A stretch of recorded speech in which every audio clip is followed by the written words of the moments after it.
Hey everyone, and welcome back to another video. Today, we're diving into a fascinating tool that's been making waves in the Android community, the Keyboard GPT Lsposed Module. If you're a rooted Android user looking to enhance your smartphone experience, this module is definitely worth exploring.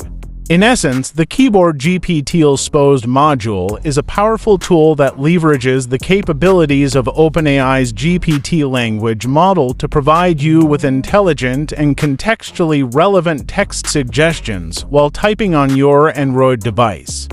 It's like having a personal AI assistant right at your fingertips, ready to help you with everything from writing emails and essays to crafting creative content.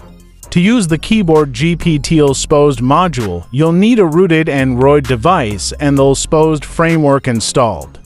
Once you have these prerequisites in place, you can download and install the module from the video description. The module can provide highly relevant text suggestions based on the context of your typing.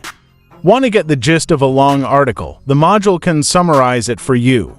The Keyboard GPT Lsposed Module is a game-changer for Android users who want to unlock the full potential of AI. With its ability to assist with various tasks, from writing to translation, it's a valuable tool for anyone looking to streamline their workflow and boost their productivity. If you have any questions or want to learn more, feel free to leave a comment below. Don't forget to like, subscribe, and hit that notification bell for more tech-related content. Thanks for watching.